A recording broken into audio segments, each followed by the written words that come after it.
Baik, selamat pagi Bapak Ibu yang terhormat Ketua Sidang TPP, yang saya hormati seluruh anggota sidang tim pengamat pemasyarakatan.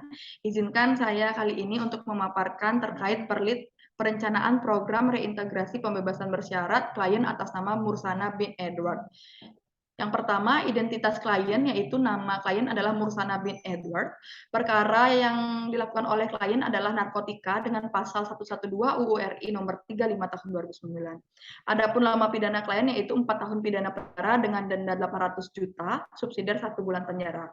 Untuk tempat tanggal lahir klien itu di Jakarta 20 September 1990. Jenis kelamin klien itu laki-laki, agama klien Islam, pendidikan terakhir klien itu SMP. Klien tidak melanjutkan pendidikan ke tingkat SMA karena keterbatasan biaya. Untuk pekerjaan sebelum masuk ke Lapas Salemba, saat ini klien ada di Lapas Salemba. Klien itu bekerja sebagai buruh harian lepas. Untuk status perkawinan sendiri, klien saat ini sudah menikah dan beralamat di Jakarta. Yang kedua adalah mengenai identitas orang tua atau wali dan penjamin klien.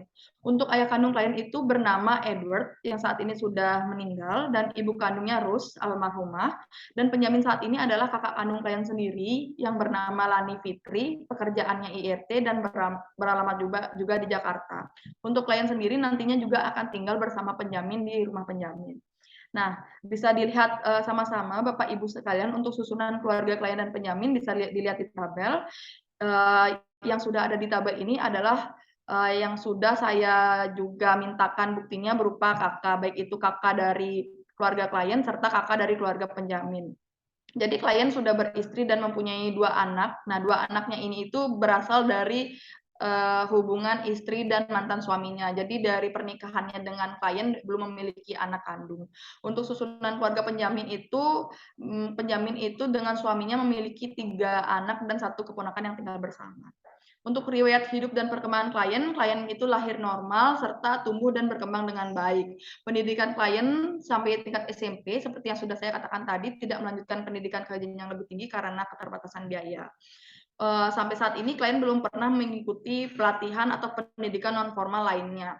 Selain itu, klien memiliki bakat dalam bidang otomotif dan selanjutnya setelah nanti klien bebas dari Lapas Salemba, klien mengungkapkan keinginannya untuk membuka bengkel untuk melanjutkan kehidupannya seperti itu. Untuk relasi sosial dengan orang tua dan keluarga berjalan dengan baik, ketaatan klien dalam menjalani agama juga baik, dan ini merupakan pertama kalinya klien melakukan tindak pidana, jadi sebelumnya belum pernah. Untuk riwayat penggunaan rokok, klien sejak umur 17 tahun sudah merokok. Untuk menggunakan narkoba, saat ini klien sudah menggunakan narkoba sejak umur 30 tahun dan narkoba yang digunakan adalah jenis sabu-sabu. Untuk alkohol sendiri, klien mulai meminum minuman alkohol sejak usia 25 tahun.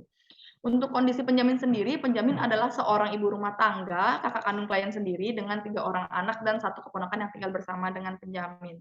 Nah, keluarga penjamin ini dalam kondisi yang baik, relasi dengan masyarakat sekitar pun juga baik, keadaan tempat tinggal penjamin adalah rumah milik pribadi. Nah, hal ini juga sudah sesuai dengan saya mewawancarai dengan masyarakat sekitar serta RT RW yang mengatakan bahwa penjamin ini memang layak sebagai penjamin dari klien. Untuk kondisi lingkungan sosial budaya dan alam tempat tinggal klien sendiri, bisa dilihat relasi sosial dengan masyarakat itu terjalan dengan baik.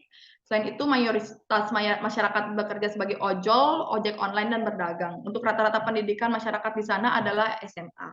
Untuk riwayat tidak pidana, ini adalah yang pertama kali seperti yang sudah saya katakan tadi. Nah, klien melakukan tindak pidana ini dilatar belakangi oleh penyalahgunaan narkotika ini dikarenakan faktor pergaulan dan coba-coba. Jadi kronologisnya itu bisa kita baca bersama Ibu-ibu. Jadi di tanggal 25 Mei 2020 malam, kira-kira pukul 9 malam itu klien itu sedang bekerja di sekitar rumahnya sebagai buruh harian lepas. Nah, di saat yang bersamaan klien itu diminta temannya untuk membeli sabu-sabu seharga 200.000. Jadi klien itu langsung pergi mengambilkan sabu-sabu di temannya atas nama Bapak X seperti itu.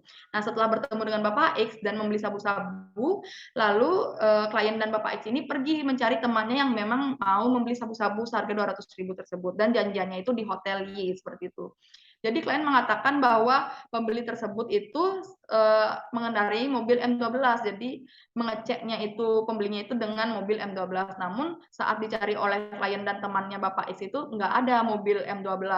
Dan di saat yang bersamaan pula klien itu ditangkap oleh tim Baser dari Polsek Jakarta Pusat. Dikatakan oleh klien itu ada 2 mobil dan klien langsung dibawa ditangkap dan dibawa ke Polsek Jakarta Pusat, dan di sana selama 11 bulan lalu dipindahkan ke Rutan Kelas 1 Jakarta Pusat selama 4 bulan, dan akhirnya pada bulan Desember 2021 klien dipindahkan ke Lapas Kelas 2A Salemba hingga saat ini, seperti itu.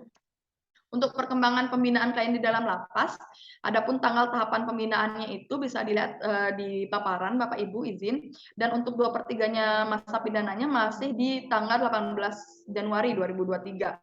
Untuk program pembinaan kepribadian selama menjalani pidana di rutan maupun lapas, klien itu rajin mengikuti sholat berjamaah, mengaji, serta mengikuti kegiatan program rehab sosial. Untuk program pembinaan kemandirian selama di Rutan Kelas 1 Jakarta Pusat, klien belum pernah mengikuti kegiatan pembinaan kemandirian. Namun saat di Lapas Kelas 2 Salemba, klien mengaku sebagai tamping koperasi, seperti itu. Untuk relasi sosial di lapas antara klien dengan petugas, klien dengan sesama warga binaan itu berjalin dengan baik, seperti itu. Untuk hasil asesmen resiko residivisme, RRI sendiri mendapatkan skor 6, yang artinya kecenderungan klien untuk mengulangi tindak pidana itu rendah, begitu Bapak Ibu izin. Untuk kesimpulan dari paparan saya, pengusulan pembebasan bersama bersyarat klien atas nama Mursana bin Edward ini dapat dilanjutkan karena telah memenuhi syarat administratif dan substansif. Selanjutnya, pembinaan kepribadian klien agar lebih ditingkatkan dan untuk dilaksanakan tes urin pada saat klien akan dibebaskan. Baik Bapak Ibu, jadi sekian dan terima kasih untuk paparan yang sudah saya bawakan. Izin waktu dan tempat saya kembalikan ke Bapak Ketua Sidang TPP, dan untuk Bapak Ibu anggota Sidang TPP dimohon untuk masukan dan sarannya. Baik, terima kasih.